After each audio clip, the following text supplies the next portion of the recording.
नमस्कार, मैं हूं पंकज श्रीवास्तव। सत्य हिंदी के खास कार्यक्रम सुनिए सच में आपका स्वागत है। क्या भारत में अब हनुमान जी पर आस्था न रखना अपराध माना जाएगा?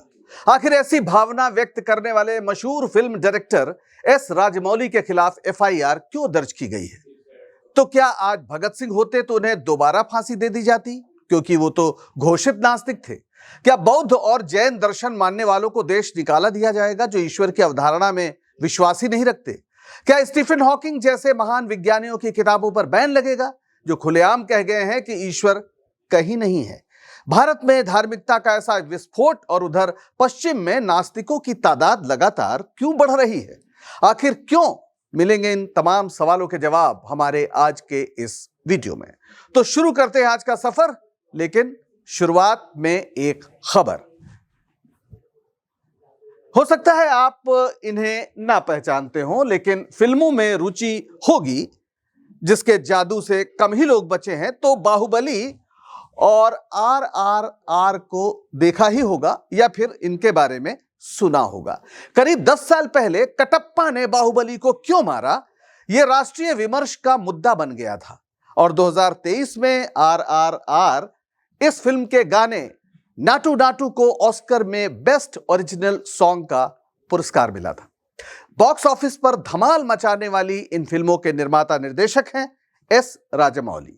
इन दिनों वे अपनी नई फिल्म वाराणसी को लेकर चर्चा में हैं, लेकिन यह चर्चा उनकी क्रिएटिविटी के लिए नहीं, फिल्म के ट्रेलर रिलीज करते वक्त दिए गए उनके एक बयान की वजह से है, जिसने उन्हें कानूनी लफड़े में डाल दिया है। हैदराबाद में 15 नवंबर को इस फिल्म का टीजर लॉन्च हुआ था। ये वाराणसी फिल्म है जिसमें महेश बाबू, जो बहुत सुपरस्टार हैं साउथ के, प्रियंका चोपड़ा, पृथ्वीराज, ये सब मुख्य भूमिकाओं में हैं। पौराणिक कथाओं पर आधारित इस फिल्म को लेकर काफी चर्चा है। 15 तारीख को यानी 15 नवंबर को हैदराबाद के रामोजी फिल्म सिटी में इस फिल्म का टीजर लॉन्च किया गया, लेकिन एक टेक्निकल गड़बड़ी हो गई। इससे राजमौली बहुत इमोशनल हो गए, दुखी हो गए। उन्होंने कहा कि मुझे भगवान पर ज्यादा विश्वास नहीं है। मेरे पिताजी ने कहा था कि हनुमान जी मेरे पीछे हैं, सब संभाल लेंगे, लेकिन ये गड़बड़ हुई तो मैं हनुमान जी से नाराज हो गया। मैंने उनसे कहा, क्या ऐसे ही संभालते हो?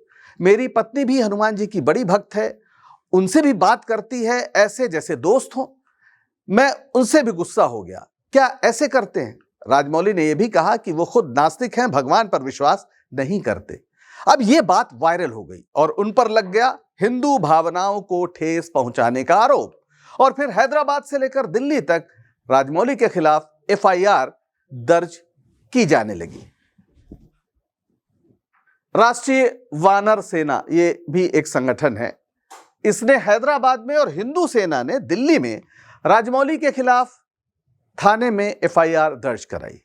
आरोप क्या है? आरोप है भगवान हनुमान का अपमान और हिंदू भावना को ठेस पहुंचाना।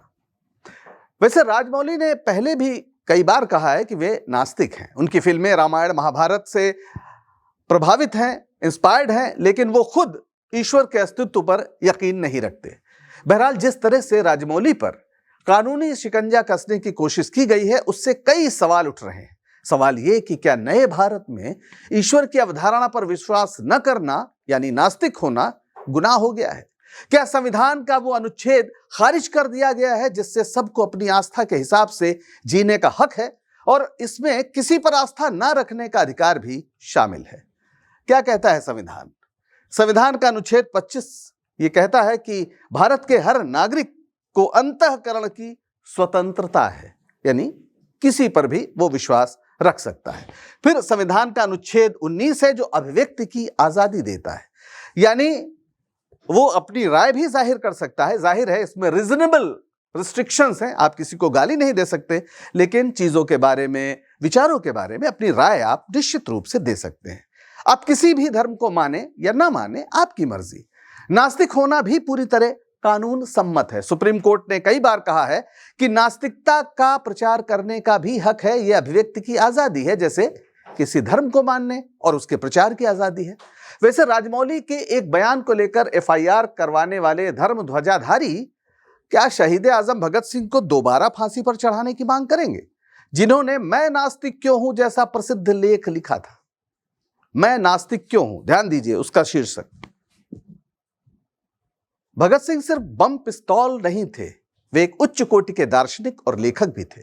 उन्होंने फांसी के फंदे पर चढ़ने के पहले एक प्रसिद्ध लेख लिखा और उसमें बताया कि वे आस्तिक से नास्तिक कैसे हुए, वो क्या प्रक्रिया थी। उनसे कहा जा रहा था कि मरने से पहले ईश्वर में अपनी आस्था जता दें ताकि उनको मुक्ति मिले, लेकिन भगत सिंह ने इसे कायरता माना और विस्तार से जवाब दिया कि नास्तिक होना उनका अहंकार नहीं। उन्होंने लंबे विचार विमर्श और अध्ययन के बाद यह पाया है कि दुनिया को चलाने वाले किसी सर्वशक्तिमान ईश्वर की बात महज कल्पना है। इस लेख में वे क्या कहते हैं, कुछ लाइनें हैं हमारे पास, इसमें वो कहते हैं कि अंग्रेजों की हुकूमत यहां इसलिए नहीं है कि ईश्वर चाहता है, बल्कि इसलिए कि उनके पास ताकत है और हम में उनका विरोध करने की हिम्मत नहीं। वे हमको अपने प्रभुत्व में ईश्वर की मदद से नहीं रखे हैं, बल्कि बंदूकों, राइफलों, बम और गोलियों, पुलिस और सेना के सहारे। ये हमारी उदासीनता है कि वे समाज के विरुद्ध सबसे निंदनीय अपराध यानी एक राष्ट्र का दूसरे राष्ट्र द्वारा अत्याचारपूर्ण शोषण सफलतापूर्वक कर रहे हैं। कहां है ईश्वर? क्या वो मनुष्य जाति के इन कष्टों का मजा ले रहा है? एक नीरो, एक चंगेज, उसका नाश हो। वो तुलना करते हैं ईश्वर की नीरो से, जो रोब जल रहा था तो बांसुरी बजा रहा था, और चंगेज खान जिसकी क्रूरता के किस्से इतिहास में पन्ने के पन्ने, अध्याय के अध्याय रंगे पड़े। यानी भगत सिंह कहते हैं कि कैसा ईश्वर है, अगर है तो क्या यह नीरो है, चंगेज खान है, उसका नाश हो। निश्चित ही भगत सिंह के इस लिखित बयान के सामने राजमौली की सिर्फ हनुमान जी को ना मानने की बात बेहद सामान्य है। तो क्या भगत सिंह को सिर्फ पूजने की आजादी बचेगी? उनके इस लेख को बाचना गुनाह करार दिया जाएगा? फिर भगत सिंह ही क्यों, भारत में कई धार्मिक धाराएं हैं जो हनुमान जी, राम, कृष्ण या किसी भी देवी देवता को नहीं मानती हैं और वे हिंदू हैं। मसलन दयानंद सरस्वती आर्य समाज के संस्थापक, अवतारवाद और मूर्ति पूजा के कट्टर विरोधी थे। उनका लिखा सत्यार्थ प्रकाश एक महत्वपूर्ण ग्रंथ है जिसमें इन सब का खंडन किया गया है। तमाम देवी देवताओं के बारे में कहा गया है कि यह सब गलत है, इन्हें पूजा जाना। आज भी आर्य समाज मंदिर हर शहर में है, तो क्या नए भारत में उन पर ताला लगा दिया जाएगा? कोई हिंदू सेना या वानर सेना कभी भी इन आर्य समाज मंदिरों पर क्या इसलिए हमला बोल सकती है कि वे हनुमान जी को नहीं मानते? वैसे दयानंद सरस्वती तो सिर्फ मूर्ति पूजा का विरोध कर रहे थे। भारत में तो नास्तिकों की भी एक लंबी परंपरा है, हजारों साल पुरानी परंपरा। ये दो महान विभूतियों के दर्शन करें आप, गौतम बुद्ध और भगवान महावीर। भारत में ईसा से सैकड़ों साल पहले जन्मे बौद्ध और जैन दर्शनों में सर्वशक्तिमान ईश्वर की कोई कल्पना नहीं है। ये वेदों को नहीं मानते थे, इसलिए नास्तिक कहलाते थे। एक ये भी विचार है कि जो वेद को नहीं मानते उन्हें नास्तिक कहा गया। गौतम बुद्ध कहते थे अपदीपो भव, यानी किसी की बात ना मानकर अपना प्रकाश खुद बनो, अपना दीपक खुद जलाओ। तभी किसी विचार को मानो जब उस पर तुम्हारी सहमति हो, किसी के कहने से नहीं। और उधर जैन दर्शन के अनुसार ब्रह्मांड शाश्वत है और अपने प्राकृतिक नियमों के अनुसार चलता है। इसमें किसी दिव्य रचयिता या नियंत्रक की आवश्यकता नहीं है। इसके अलावा चार्वाक और सांख्य दर्शन भी ईश्वर की अवधारणा में विश्वास नहीं करते। सांख्य दर्शन तो भारत के प्रसिद्ध षड दर्शनों यानी जो 6 दर्शन है उसमें एक है। कपिल मुनि और बृहस्पति, जाहिर है ये गूगल से निकाली तस्वीरें हैं, असली तस्वीरें तो हो नहीं सकती, लेकिन एक काल्पनिक चित्र है। तो चार्वाक दर्शन दुनिया का सबसे पुराना भौतिकवादी दर्शन है जो भारत में जन्मा। इसके प्रणेता बृहस्पति ऋषि कहे जाते हैं। सोचने की बात है कि भारत में ईश्वर को नकारने वाले भी ऋषि कहलाते थे, FIR नहीं होता था। चार्वाक दर्शन कहता है कि सिर्फ वो सच है जो आंखों से दिखे। ईश्वर, स्वर्ग, नर्क, पुनर्जन्म सब झूठ है। कहते हैं कि चार्वाक दर्शन के तमाम ग्रंथों को बाद में नष्ट कर दिया गया। इसके बारे में जो मिलता है वो इसकी आलोचना करने वाले ग्रंथों से ही हम पाते हैं, जिसमें एक प्रसिद्ध श्लोक है जो शायद मजाक उड़ाने के लिए था, यावत जीवेत सुखम जीवेत ऋणम कृत्वा घृतम पीवेत, यानी जब तक जियो सुख से जियो, उधार लेकर घी पियो। चारवाक कहते थे वेद झूठे हैं, पुजारी लोगों को बेवकूफ बनाते हैं। अब सांख्य दर्शन, कपिल मुनि उसके प्रणेता, वे ईश्वर को मान्यता नहीं देते थे। सांख्य दर्शन कहता है कि पुरुष और प्रकृति से दुनिया चलती है, इसमें प्रकृति यानी पदार्थ और पुरुष यानी आत्मा, ये दो मूल हैं, ये अलग अलग तत्व हैं। दिलचस्प बात यह है कि वेदों को यह दर्शन प्रमाण मानता है, इसलिए इसे आस्तिक दर्शनों की श्रेणी में रखा जाता है। जैसा मैंने कहा कि नास्तिक होने का एक आधार यह भी था कि वेदों को जो नहीं मानते वे नास्तिक कहे गए। भारत में हिंदू धर्म में सबसे पवित्र तो वेद माने जाते हैं, लेकिन दिलचस्प बात यह है कि ऋग्वेद में ही ईश्वर के प्रमाण पर संशय किया गया है। जिन लोगों ने दूरदर्शन के जमाने का भारत एक खोज सीरियल देखा होगा या जिन्हें याद होगा श्याम बेनेगल ने बनाया था, उन्हें शायद शुरुआत का वो गीत भी याद होगा जिसकी धुन आज भी ठिठकने को मजबूर कर देती है। ये ऋग्वेद के 10वें मंडल का नासदीय सूक्त है, जिसे एक गीत में पिरोया गया था। उसमें कहा गया था उस समय की कल्पना उस समय जब सृष्टि नहीं थी, और क्या तो धुन थी, सुना दें। सृष्टि से पहले सत नहीं था, असत भी नहीं, अंतरिक्ष भी नहीं, आकाश भी नहीं था, छिपा था क्या, कहां किसने ढका था, उस पल तो अगम अतल जल भी कहां था। कुछ याद आया? अंत में ये गीत आगे बढ़ता है और फिर सवाल उठता है कि सृष्टि ये बनी कैसे, किससे आई है, कहां से? कोई क्या जानता है, बता सकता है? देवताओं को नहीं ज्ञात, वे आए सृजन के बाद। सृष्टि को रचा है जिसने, उसको जाना किसने? सृष्टि का कौन है करता, करता है वह करता, ऊंचे आकाश में रहता, सदा अध्यक्ष बना रहता, वही सचमुच में जानता या नहीं भी जानता है, किसी को नहीं पता, नहीं पता, नहीं है पता। यानी ऋग्वेद को भी संदेह है कि सचमुच सृष्टि का कोई रचनाकार है भी या नहीं। यह भारतीय तर्कशास्त्र का बीज मंत्र है। वैदिक काल में मनुष्य प्रकृति से जूझ रहा था, कभी आंधी से, कभी पानी से, कभी आग से परेशान था। भारी जंगल थे तो सुबह की किरणें जब घने पेड़ों के पत्तों से छनकर धरती पर गिरती थी तो उसे लगता था कि कोई देवी उतर रही है, और इसलिए वेदों में सबसे महत्वपूर्ण देवी है उषा। उषा काल सुबह 4-5 बजे, अग्नि, वायु, इंद्र, ये सब ऋग्वेद के देवता हैं, यानी जो सारे प्राकृतिक कोप के मालिक थे।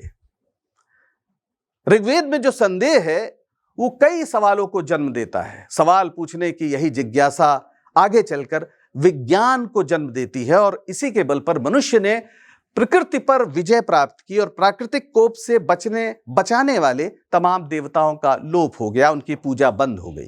भारत ही नहीं, पूरी दुनिया में यही हुआ। नए नए धर्म आए जिन्होंने माना कि एक ही निराकार ईश्वर है जिसने सृष्टि की रचना की। ये अलग बात है कि इसके बावजूद एक ही बात मानते हैं पर आपस में सैकड़ों साल से लड़ते रहते हैं। बहरहाल विज्ञान का चक्का अलग से चल रहा था, और 2025 में दुनिया की सबसे बड़ी संचालक शक्ति अगर देखा जाए तो विज्ञान ही है। कुछ समय पहले दिवंगत हुए मशहूर विज्ञानी स्टीफन हॉकिंग ने एक मशहूर किताब लिखी जो उनकी आखिरी किताब भी है। यह है brief answers to the big question. इसमें हॉकिंग ने काफी महत्वपूर्ण बात कही है। इन्होंने बिग बैंग और ब्लैक होल पर काम किया था। उनका मानना था कि विज्ञान सब जवाब दे सकता है, ईश्वर की जरूरत नहीं है। इस किताब में वो लिखते हैं Hawking, there is no God, no one created the universe and no one directs our fate. यानी ईश्वर नहीं है, किसी ने इस ब्रह्मांड की रचना नहीं की और कोई हमारे भाग्य का नियंता नहीं है। वे मानते थे कि ब्रह्मांड खुद ग्रेविटी यानी गुरुत्वाकर्षण के नियमों से बन गया, ईश्वर की जरूरत नहीं है। सृष्टि रचना के सवाल पर उन्होंने कहा था कि सबसे सिंपल एक्सप्लेनेशन यही है कि ईश्वर नहीं है, स्वर्ग नर्क भी नहीं है।